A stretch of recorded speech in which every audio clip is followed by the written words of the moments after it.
folks. This is Pastor Mike Hoggard coming to you from Studio 2012 with another Watchman video broadcast. The egg. Have you ever thought about this? Sure you have. This time of year, you know, here comes Peter Cottontail hopping down the bunny trail. I never could figure out, all the time I was a kid, I could never figure out what an egg had to do with bunny rabbits. Could never figure that out. Now, I like fried eggs, and I happen to like fried rabbit, but I never ate the two together, never connected two together. And yet every year, around the time of Easter, I was told that a little bunny went around hiding eggs everywhere, and we had to go out in this nice clothes that we had, because you had to wear your Easter suit, and we dressed up in these nice clothes and had these little baskets, and we walked around looking for the eggs that the bunny rabbit, Peter Rabbit, the Easter bunny. I even had one time, I don't know if you remember this, I had gotten an Easter basket when I was a kid that had a big plastic bunny rabbit coin bank. And I kept all of my coins in there. And the thing that irritated me about this coin bank was it didn't have one of those things at the bottom where you screwed it like that and it came loose and you could get your money out. Once I put the money in there, it was in there. I never got to get it out. I don't know what happened to that, but I've seen those around before. I think they still sell them. But anyway, and the interesting thing is that the ones they sell now have the word bank written across the bunny's forehead. I don't know if that has anything to do with Book of Revelation or not. But anyway, I got to thinking about the Easter controversy. You know, some churches, I pulled up here, some churches, here's Tower Grove Baptist Church, which is in our community, had a community Easter egg hunt. Here's another one, another church doing the Easter eggs extravaganza. Oh, how witty they are. Churches doing Easter egg hunts. Now, I can remember a time when yours truly here at Bethel Church, when I was growing up, we used to have Easter egg hunts all the time. That was at the time when we were doing, Halloween parties here at the church, and we even had a Halloween scary house in all the Sunday school rooms. I remember those days. You did all those things in innocency a long time ago. You grow up, you start thinking about things, you start doing a little research, and you find out that some things maybe were probably better left undone. Now, let me say this before I say anything else in this broadcast. And I'm going to teach you the symbolism of what this egg, of what it represents, the whole thing about Easter and everything like that. And somebody even asked me about the word Easter in the King James Bible. And some people are saying, see, it's wrong. The King James Bible's wrong. It's got the word Easter in it, and everybody knows that's a pagan holiday. Yeah. And it's in there for a reason. And I actually am going to show you why it is the right word to be in that place, and the translators knew it. But we have all these little, what we call traditions, these Easter traditions. Nobody ever questioned where they came from. Nobody ever bothered to ask, because we don't really normally think that the day-to-day things that we're doing are really occultic or pagan or put us in alignment with the New World Order somehow, some way. And so all the things that I'm going to say today, I don't want to necessarily accuse any church or any Christian of being a pagan, of worshiping the devil, of practicing sacred fertility rites by having your kids go out and find little chocolate Easter bunnies and that you hid in the grass. I remember one time,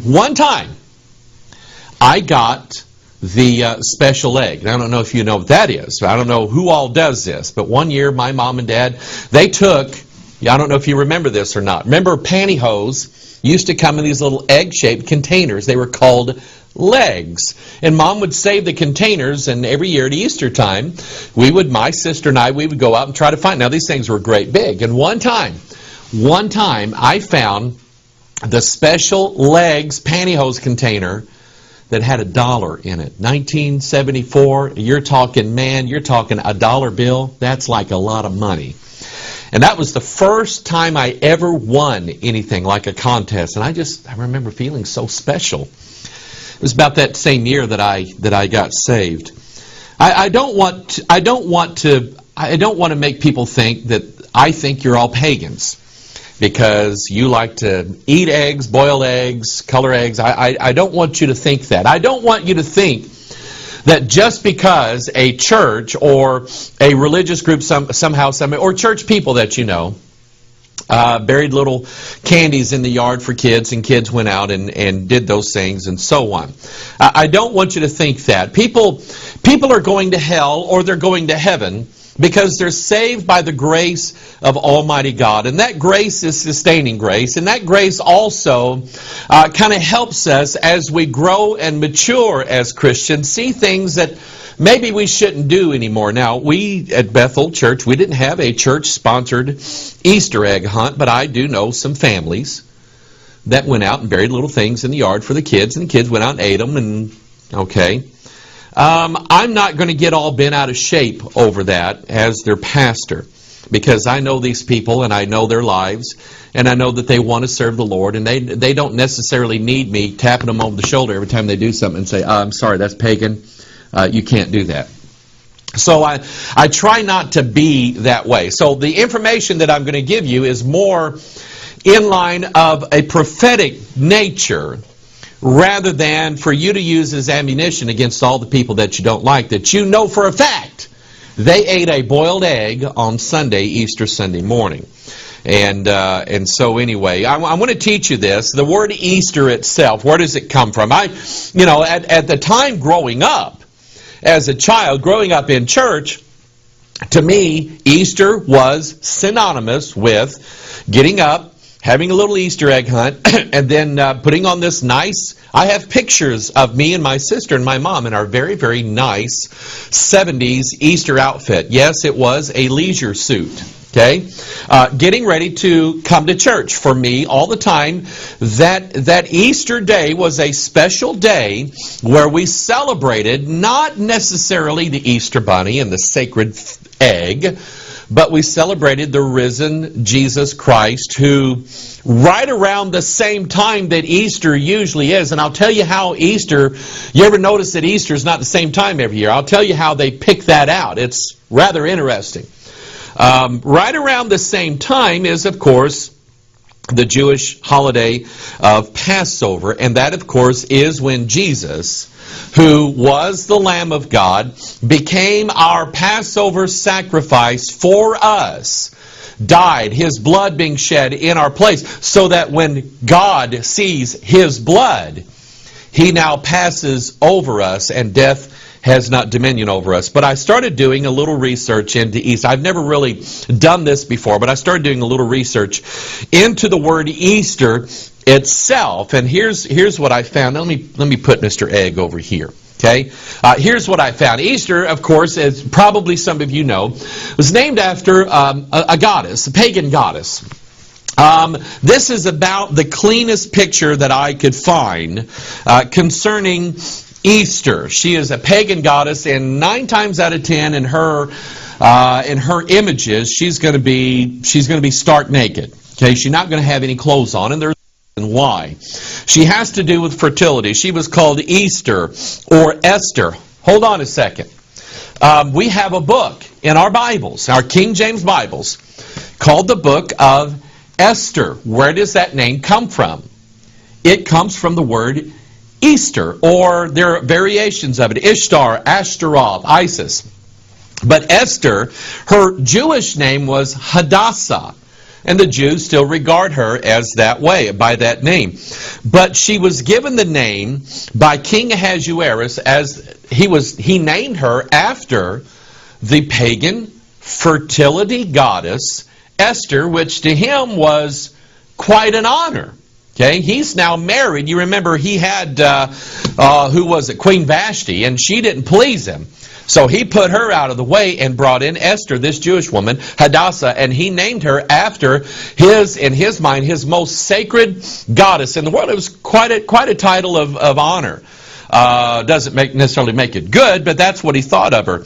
And so he named her after his fertility goddess is what he did.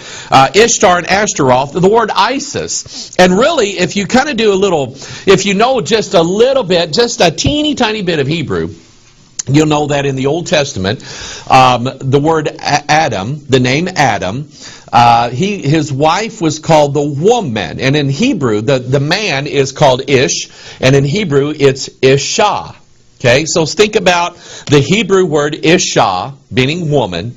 And then after Babel, when it gets to Egypt, it's not Isha, it's Isis. And then in the Sumerians, it's Ashtaroth. And in the Babylonians, it's Ishtar or Esther or some other variation. Now, then you understand the concept. And it started out as just meaning woman. But I want you to remember, I want you to think about something as we do this. I want you to think of who is it that the serpent approached in the Garden of Eden. He didn't go after Ish, which is the man. He went after Isha, the woman.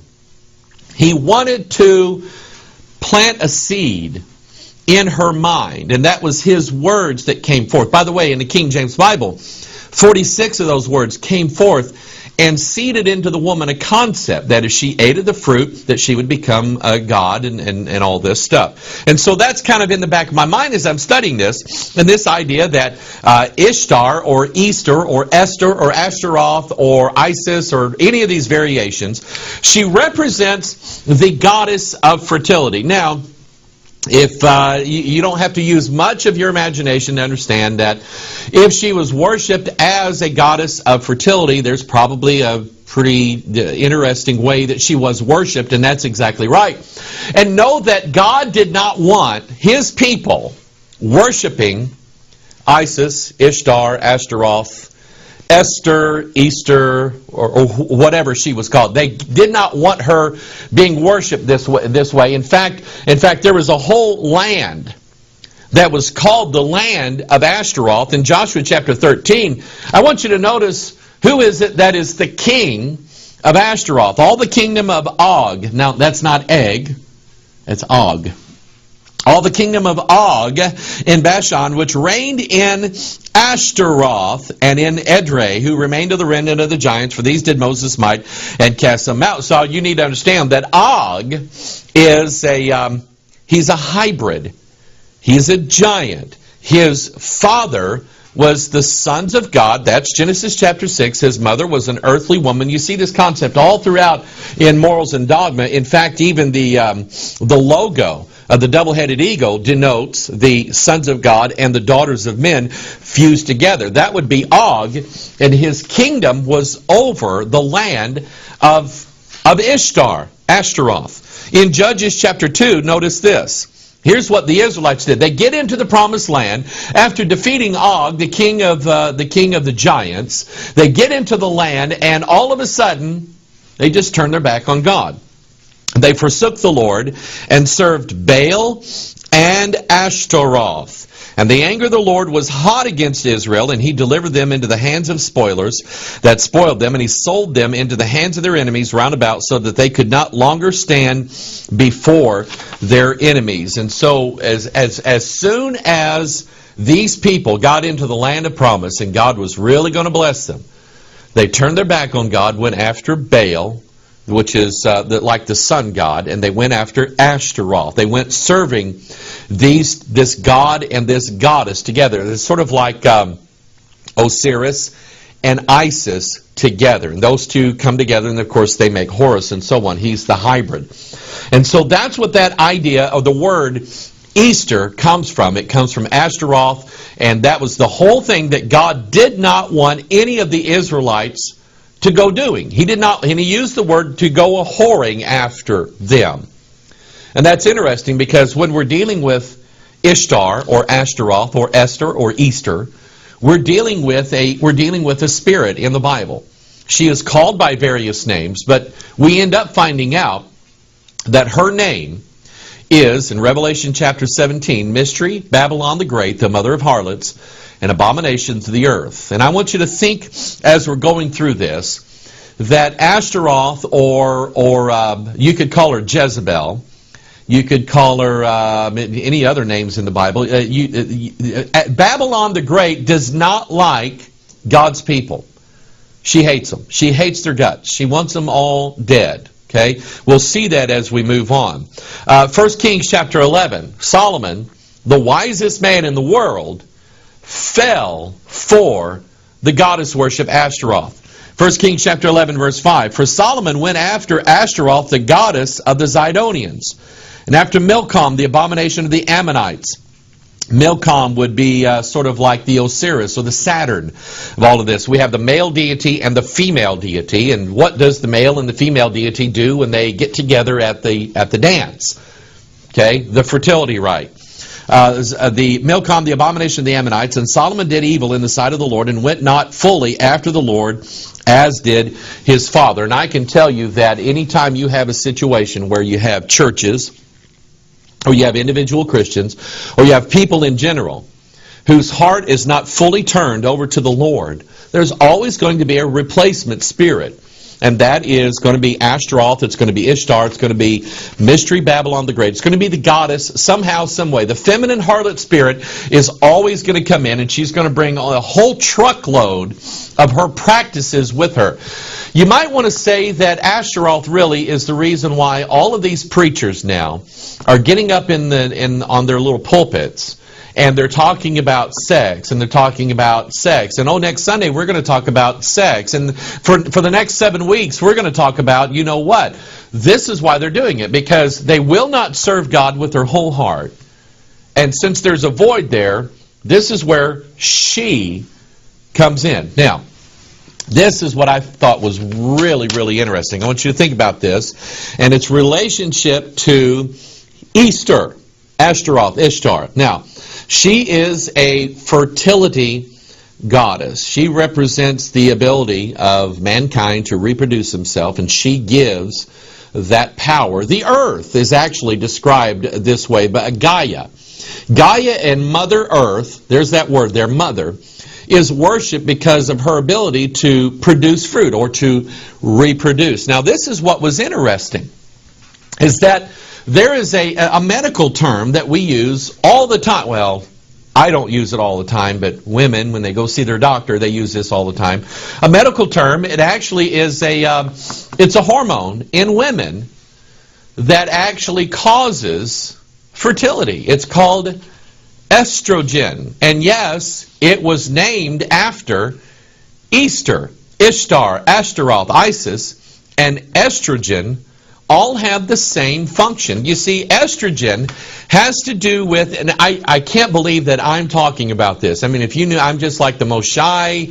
I don't talk about this stuff, but just follow with me here for a minute, because I think it helps us understand some things in the Bible, understand what's going on. You see, estrogen, named after Easter, has everything to do with this, okay? Ovulation, the ovule, which is the egg. Okay, now, all of us grown-ups know, and I'm going to use non-offensive, non-crude language. All of us grown-ups know that women, and this is actually in the law, so I can say certain things like this. Women have they have a cycle, just like the earth has a cycle. We have summer, fall, winter, and spring, and the whole year goes in cycles. And there is a time when the earth is fruitful. Okay, there's a time when the earth can produce. There's a time, especially in the northern hemisphere, when the earth doesn't produce, okay, and it's a cycle. We talked about that in the video we did called The Cycles of Christian Growth. Even us Christians, we grow, but we do so in cycles. There's a time when we feel like God is really doing great things in our life, and there's a time when we're just like, oh man, I don't feel like I'm very, very, very saved at all. And everybody goes through those cycles. If you'd like a copy of that video, call us. We'll send it to you. It helped me a lot understand that not every day am I supposed to have revival. It just doesn't happen that way. And so God designs cycles, and everything that's in the universe goes in a cycle fashion. And so the woman and her ability to produce a child goes in that same cycle. It happens about every 28 days, and estrogen has everything to do with maintaining that cycle. Now, just again, you probably have seen this graphic, but just the idea that there for a while, the woman is fertile, long about day 14 of that cycle. I mean, her body is ready to reproduce. Then after, if that doesn't happen, then that kind of, it wanes away, it diminishes away, and then it goes around to the opposite end of that cycle, and the body has to cleanse itself during that time, and it uses blood. Okay, and I think that God actually designed it that way to show us that the woman, and think of the symbolism of the woman in the Bible. The woman in the Bible is a picture of the church. Okay, and I want you to understand this, that Christ intends to show that the church is cleansed by blood. I don't care what you think of what I'm talking about right now. I'm telling you that this is a beautiful picture of God's design, all right? And so anyway, but during that time, the body is cleansing itself, and it's using blood to do that. And at that time, the woman is not fertile. She's not ready to bear any fruit, okay? Now, I said all that to say this. When I was a kid, we would peel these things, and we always have the little dye stuck on the end of our finger, and we would bite into them. And I love these things. We would bite into them, and the yolk that's in the middle of it, we called it the moon. I don't know why. I guess it was round and glowing, but that's what we called it. And we did that in childhood silliness. Actually, we weren't too far off, because the woman's cycle is actually named after the moon. Because the moon, the lunar cycle, matches almost day for day the woman's cycle. You see, when the moon is bright up in the sky, kind of like the moon in the middle of this egg here. When the moon is bright up in the sky, it is at its strength. It's just glowing, and we just look at, oh, look, it's a full moon, and you can just walk around at night with no headlights on or anything like that. That's about halfway through the cycle. The moon cycle is about 28 to 29 days, almost exactly the same time as the woman's cycle. Okay, but then after it's bright for about a day or two, it's called the waning moon. It starts diminishing in brightness, and we see the shadow of the earth slowly creep in, and we don't see, after a while, after about another 14 days, we don't see the moon anymore. And the moon is dark. You can't see it. It's called the new moon. Actually, we don't even really see one, but it's called the new moon, because the cycle is starting all over again. And during that time, the moon is not bright at all. It doesn't shine. And I want you to get this. At that same time, in a woman's cycle, she's not bearing any fruit. She's not capable of bearing any fruit at that time. And so I want you to get the picture that the woman, when she is ready and she is fertile, corresponds to the same time that the moon is bright. And when the moon is totally dark, that corresponds to the same time when the woman is not fruitful and she is cleansing her body with her blood. Now, that got me thinking. And I'm just going to give you a verse and a concept, and we'll see if the Lord takes it anywhere. But to me, it was very interesting. And by the way, I 100% believe that God designed it this way. I mean, I do. I don't think the pagans came up with this idea at all. God designed it this way. I kept seeing over and over and over in the Scripture that right before the coming of the Lord Jesus Christ in the clouds, you remember what the prophecy is? The prophecy is, and it's Isaiah 13, it's in Joel, it's in Matthew, it's in the book of Revelation. We see it over and over. Acts chapter 2, the same prophecy repeated. The stars are going to fall. The sun is going to be turned to darkness. The moon is also going to turn. Now, in one place, it'll say the moon will turn dark. Okay? Well, that happens to be a natural phase of the moon. The moon will turn dark. But then in the book of Joel, chapter 2, verse 31, remember the correspondence now that we have between the moon and the woman at that exact same time. Joel chapter 2, verse 31, look at the scriptures.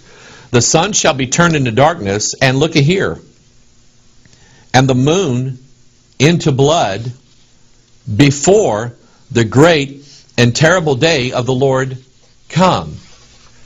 I just think that is, I just think that's interesting. Maybe the Bible is more literal than we ever see. I cannot imagine a scenario in my mind where the moon would actually physically turn into blood. But maybe God means something by this, and He wants to give His people, the people who actually believe the Bible, He wants to give them wisdom. And by the way, eggs are mentioned in the Bible, and we'll talk about that here in a little bit. So we have this correspondence between the goddess Ishtar, Ashtaroth, Esther, Easter, whatever her name is, and of course the moon.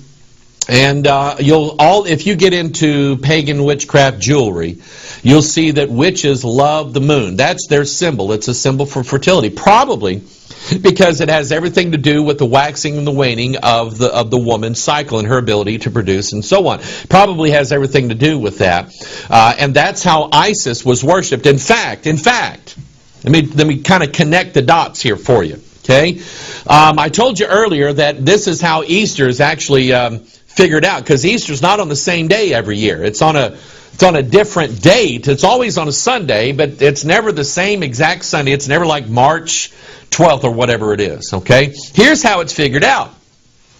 The date of Easter is actually determined by the moon. Okay, now and think of Easter as being a pagan holiday, because it is. Okay, it's after Ashtaroth, it's after fertility, and all these things that we talked about. So Easter is actually determined by the moon. It's the first Sunday after the first full moon. Now remember, the full moon represents ovulation. Okay, when the ovule or the egg is ready. Okay, that's what the full moon represents. So it's the first Sunday after the full moon. So you see a full moon, the first Sunday after that, it can't be just the first full moon of the year. It has to be the first full moon after the vernal equinox. What is the vernal equinox? It is the day that's the spring equinox, usually around March 20th, March 21st, when there's exactly 12 hours in the day and 12 hours in the night. That's equality. Mainly, Albert Pike talks a lot about that. We'll discuss that. Anytime you have a symbol in pagan ideas or the occult of equality, you have the joining together or the balancing of things that are opposite. Light and darkness, sun and moon, male and female, they're balanced so that they can be together. That's what that represents. That's what the equinox. So they take the equinox, which has a pagan concept behind it, or the pagans pulled a concept from this. After all, God is the one who designed the spring and the summer and the autumn and the winter. He's the one that designed all of that. Don't ever forget that. Don't be afraid of certain days on the calendar. Oh, that's pagan. That day's pagan. Don't be afraid of that. God is the one who made the days. God is the one who put the stars in their course in Genesis chapter 1 so that they could be for signs and for seasons and for days and for years. The lunar orbit, the course of the stars, the sun, and the sun rising east to west, the sun also rising north to south. We'll see that in a little bit.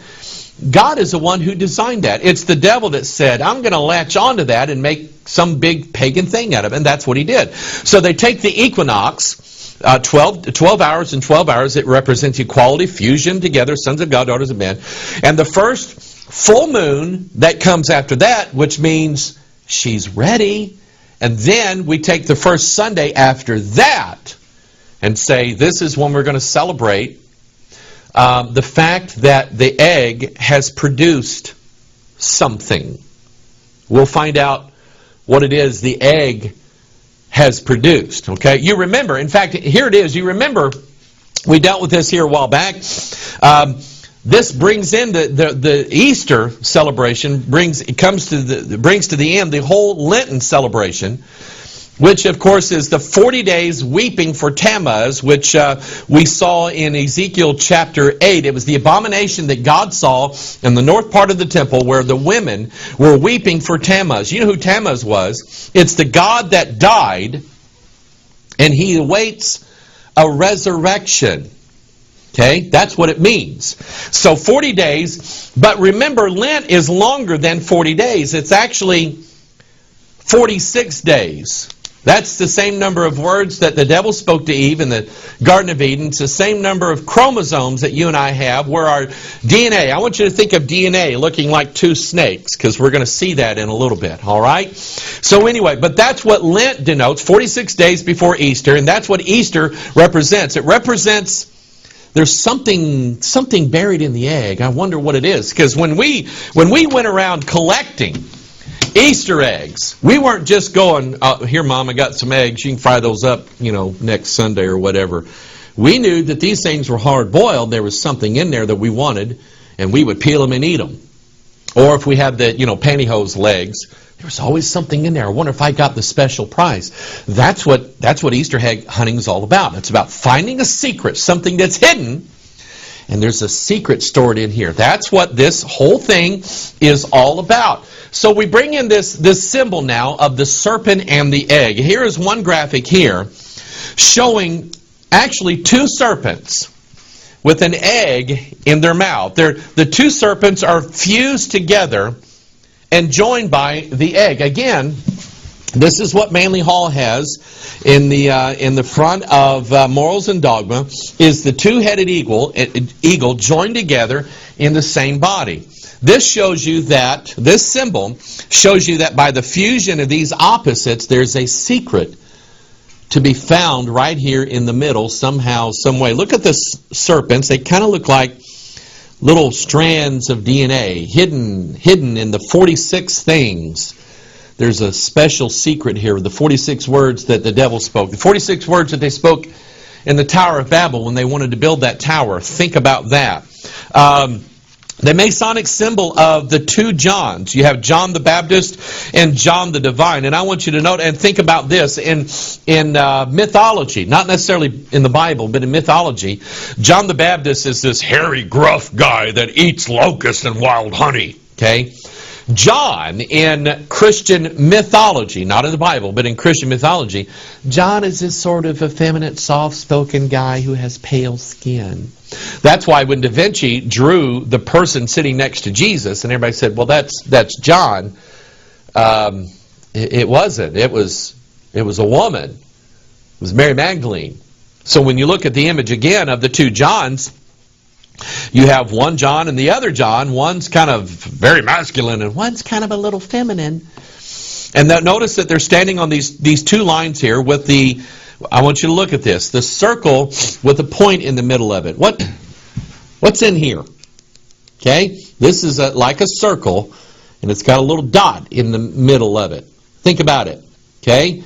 But they're showing that if you read Albert Pike, you read Manly Hall, read some of these other books I have up here, they'll tell you that that these two Johns and these two lines represent the equators. Why? The Tropic of Cancer and the Tropic of Capricorn. Why? And we talked about this. Because every year, and I love this, I absolutely love this. God showed me this. And remember, God designed this. Okay? God is one who said the sun is going to rise in the east and set in the west. He also said it's going to rise from the south and then go back down again. Wait a minute. Every year, I'll put this graphic on the screen, and I'm going to use this little illustration. You can't see it very well. But every year, the sun starts down here and is over on the winter solstice. Okay, winter solstice, December 21st. The sun is directly overhead at the Tropic of Capricorn. Okay? From the winter solstice to the spring equinox, now the sun is directly over the equator. Okay, directly overhead. Shows balance, 12 hours in a day. Then, during the summer solstice, the sun rises again up to the Tropic of Cancer. Okay, that's the summer solstice. Then back down to the fall equinox, it's over the equator, and then back down to the winter solstice, it's over the Tropic of Capricorn again. Okay? The difference in latitude. between the Tropic of Capricorn and the Tropic of Cancer. 46 degrees. It's the same number of days of Lent. It's the same number of words. It's the number of chromosomes where our DNA is. There's a secret inside the egg. Okay? And it looks to me like our DNA is the egg. Okay? That's what it looks like to me. And so anyway, now, getting to this word Easter in the Bible. I was confronted with this years ago. Oh man, I cracked my egg. I was confronted with this years ago because we're going to go to Acts chapter 12. There are people out there. Can you believe this? There are people out there that don't like the King James Bible, and they will look for anything in the world to make it look like the King James Bible was either a terribly flawed translation, or there's some people out there that are into all the conspiracy theories. Oh, they've read this, and they've read this, and they've read this, kind of like me. But they heard somebody say that the pagans, the evil Rosicrucians like Francis Bacon and others, they're the ones that secretly planted hidden words inside the King James Bible. And they say in Acts chapter 12, that word Easter, everybody knows it couldn't be Easter. Okay? They're saying that it's a faulty translation because of this word here. In Acts chapter, let's read it. Acts chapter 12, verse 1. Now about that time Herod the king stretched forth his hands to vex certain of the church. Now I want you to stop right here. Herod hates the church. Remember what spirit hates God's people? It's Mystery Babylon the Great. Herod stretched forth his hands to vex certain of the church, and he killed James the brother of John with the sword. And because it saw it pleased the Jews, he proceeded further to take Peter also. Then were the days of unleavened bread. Now stop right here. Stop right here. Then were the days of unleavened bread. So he's killed James. Okay. Now he's captured Peter. He's going to kill him. Now, and the Bible tells you, it pinpoints that they are in the days of the unleavened bread. You know what that means? That means that there was a 7-day feast after Passover called the days of unleavened bread. It was a feast that they had, and they were somewhere in those days. Passover had already occurred, and now they were into the feast of unleavened bread. Go search this out in the Scriptures. It's right there. The answer is right there. Okay? Then were the days of unleavened bread. Now verse 4. And when he had apprehended him, he put him in prison and delivered him to 4 quaternions of soldiers to keep him, intending after Easter to bring him forth to the people. Now, everybody knows that Easter is a pagan holiday. Okay? And here's what they say. They say the Greek word here, where it says Easter, in the original Greek it says Pascha. And they note that every other place in the entire New Testament where it says Pascha, it's translated as Passover. And they said, see, these dumb King James translators, they didn't know what they were doing. They were so infested with paganism, they thought that Easter was Passover. Ha! Well, that's not true. It's totally not true. You see, had the King James translators translated this word as Passover, it would have created a real problem with the text, because they were already past Passover. Now they were into the Feast of Unleavened Bread. Passover was days ago. He wasn't holding him until after Passover because it had already happened. He was waiting because, remember, Easter, as we celebrate it now, and Passover, they kind of overlap sometimes. Herod wasn't waiting for Passover to end.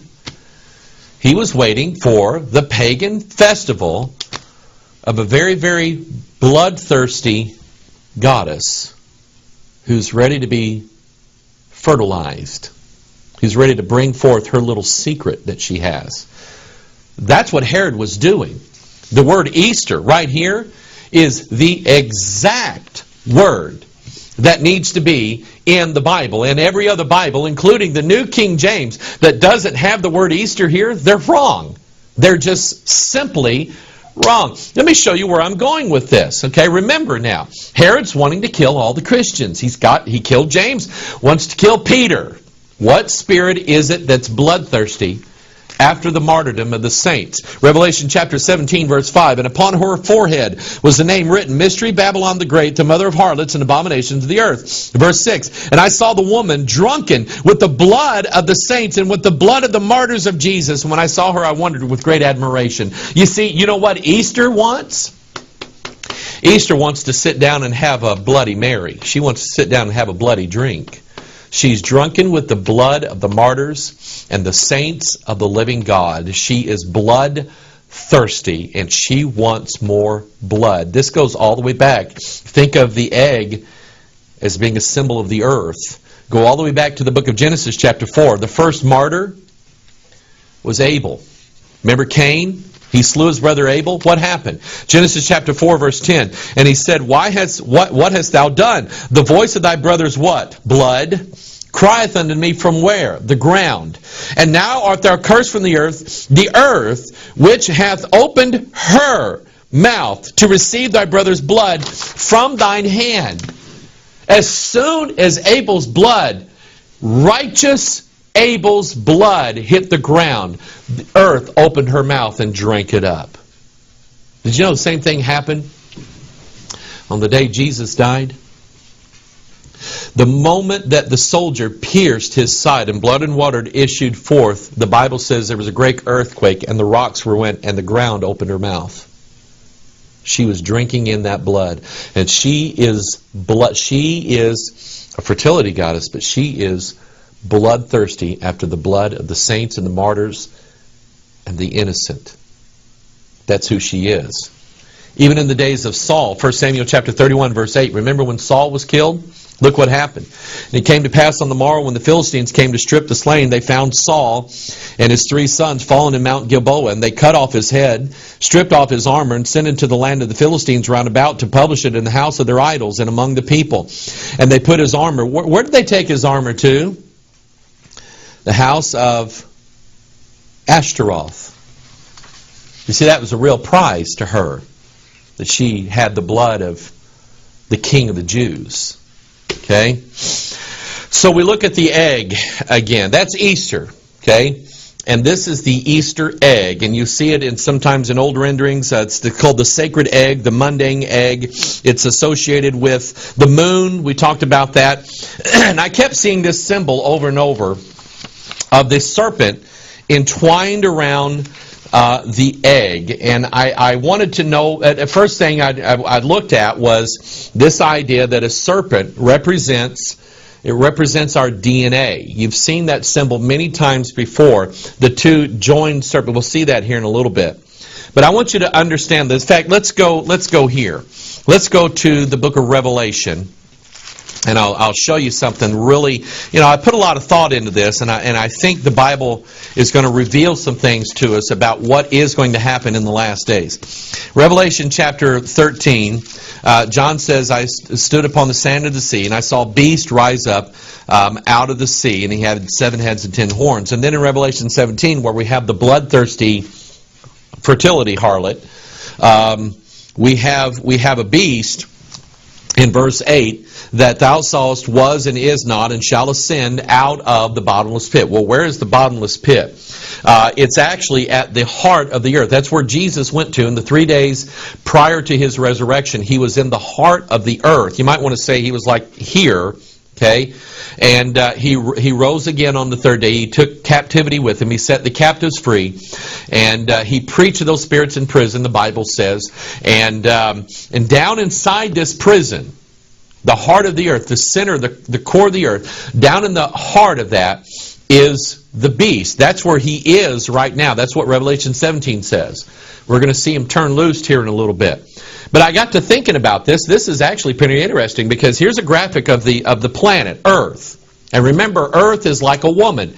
She drinks blood, she's fertile, she's all this stuff. But the Earth actually, and the book of Job says she has a womb. Okay, when the flood waters issued forth as out of a womb, she has a womb. So I want you to think about this. The earth and the egg are pretty much the same because the earth has a core. Well, okay, actually chipped it a little bit. I hope this is boiled. The egg has a crust, has a hard shell. Okay, and then you have the mantle, which is underneath the crust, which is like the egg white. And then down in the very, very center of in fact, here it is. Okay, you have this one's boiled. Okay, this is the mantle, and this is the core. Okay, this is what we call the moon. This is what we always. Oh yeah, that's the best part.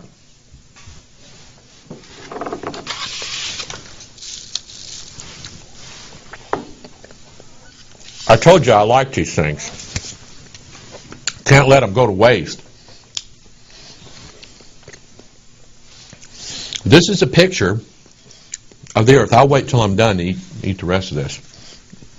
But I want you to think about this, because as with the egg, is merely a symbol of a secret that's buried in the heart of the earth, waiting for the ground to open up again.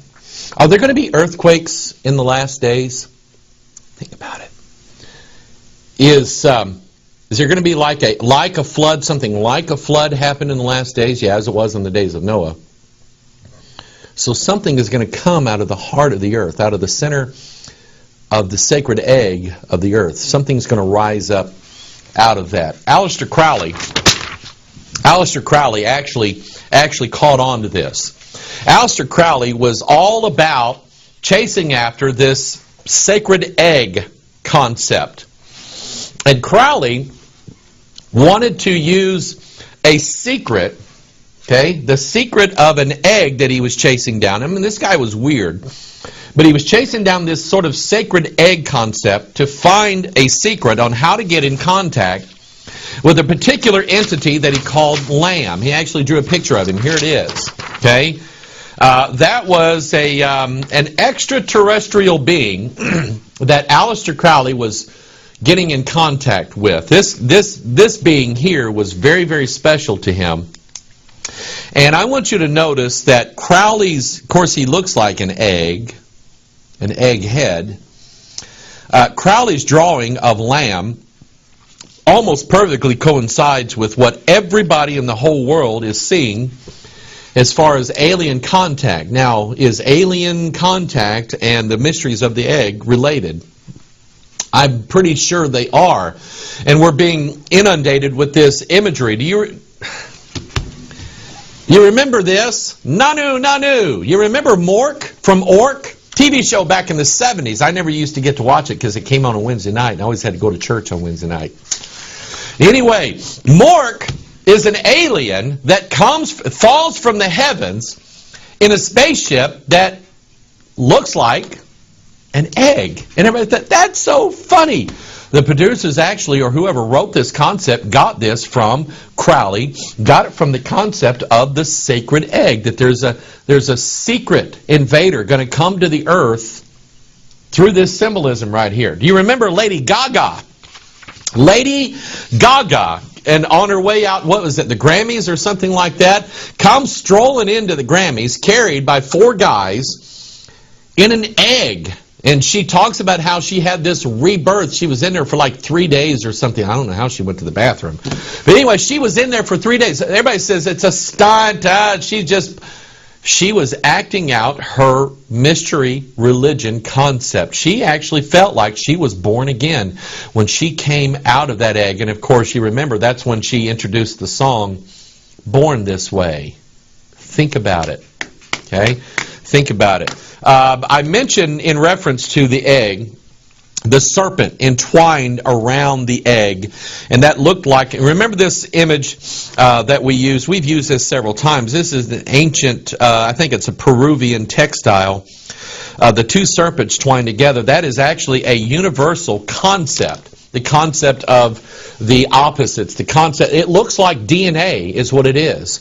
And so when you see this egg entwined around, or you see when this serpent entwined around the egg, it sort of gives you the idea that, number one, there is something in the heart of the earth, but number two, there's been a seed planted in the DNA of mankind that one of these days is going to hatch forth. I'll show you again this idea of the two serpents representing the opposites, evil and good, west and east, north and south, light and darkness, sun and moon, mother and father.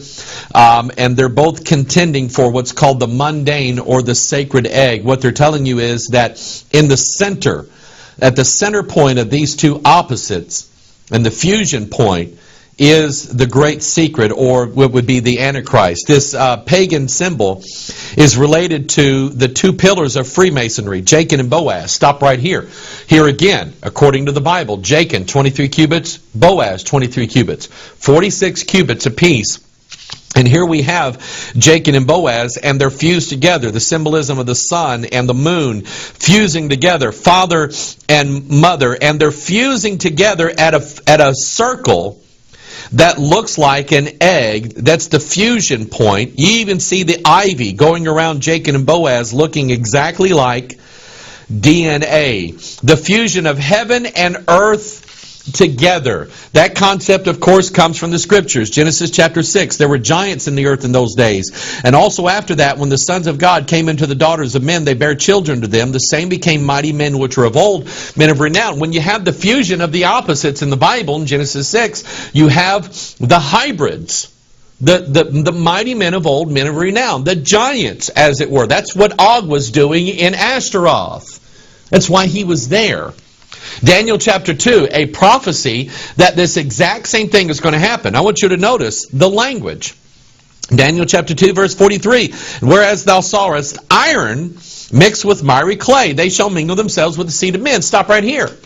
Iron is known for hardness. Clay is not. You take clay and you can mold it. I preached a sermon last Sunday on vessels. We're vessels in God's hands. God takes and He molds the clay. It's malleable. It's moldable. You can gush it between your fingers. If you can't do that with iron. Notice that iron and clay are exact opposites. By the way, you know what's in the center of every star? Iron. You know what's at the core? You know what's at the core of the earth? Hot, molten. I lost my moon. Hot, molten iron. They're going to come down from the heavens. They're going to come up from the earth. There's going to be a big fusion going on in the last days, and they're going to mingle themselves where? Where those serpents are, inside the seed of men, and produce the hybrids. Every UFO I'm studying right now, aliens. I'm studying alien contact, abduction stories, things like that, trying to treat it from a biblical standpoint. And just about every alien abduction scenario I run into, there's a story of the hybridization of the aliens with the humans. Go watch the X-Files. That's what it was all about, the alien-human hybrid. In fact, just about every UFO/alien movie that comes out now, there's always a hybrid between the aliens and the humans. I mentioned earlier that eggs, I'm going to get this one because I don't want to drop it again. Eggs are actually mentioned in the Scriptures. Did you know that Easter egg hunting is actually found in the Scriptures? Okay, let me show it to you. Isaiah chapter 10, verse 12. Wherefore it shall come to pass that when the Lord hath performed His whole work upon Mount Zion and on Jerusalem, I will punish the fruit of the stout heart of the king of Assyria. Now the king of Assyria would be like a picture of the Antichrist. And the glory of his high looks. For he saith, by the strength of my hand I have done it, and by my wisdom. For I am prudent, and I have removed the bounds of the people, and have robbed their treasures, and I have put down the inhabitants like a valiant man. And my hand hath found as a nest of the riches of the people. And as one gathereth eggs that are left, have I gathered all the earth. That's what the king of Assyria said. And there was none that moved the wing, or opened the mouth, or peeped. The king of Assyria, the Antichrist, is going to go and he's going to gather everybody together, just like people gather eggs, and they put them all into one basket, which is not wise, by the way. this imagery of the serpent and the egg. Look at Isaiah chapter 59.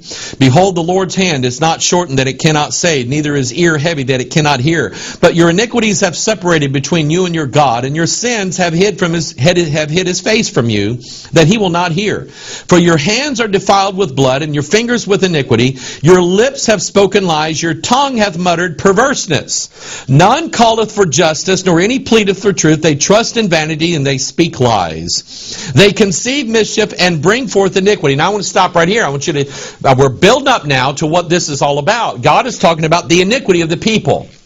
And the iniquity of the people always has an outcome. Here's the outcome of mankind's iniquity in the last days. Verse 5. They hatch cockatrice eggs. You know what a cockatrice is? It's a serpent. They hatch cockatrice eggs and weave the spider's web. He that eateth of their eggs dieth, and that which is crushed breaketh out into a viper. See, it's all about the serpent in the last days associated with the egg. Notice this, what Jesus said in Luke chapter 11. Does it just have symbolic meaning? I think it means something greater than just the symbolism of it. Luke 11:11. If a son shall ask bread of any of you that is a father, will he give him a stone? Or if he ask a fish, will he for a fish give him a serpent? Or verse 12. Or if he shall ask an egg, will he offer him a scorpion? The scorpions are mentioned in Revelation chapter 9. The fifth angel sounded, and I saw a star fall from heaven unto the earth, and to him was given the key of the bottomless pit. Where's the bottomless pit? It's in the center here. It's at the heart of the earth, the core, the womb. Okay? And he opened the bottomless pit. Boy, I'm glad that's boiled. He opened the bottomless pit, and there arose a smoke out of the pit, as the smoke of a great furnace, and the sun and the air were darkened by reason of the smoke of the pit. And there came out of the smoke, where did they come from? They came out of the smoke locusts upon the earth, and unto them was given power, as the scorpions of the earth have power. The scorpions are in the egg. And who's the scorpion king? Remember that movie? Who's the scorpion king?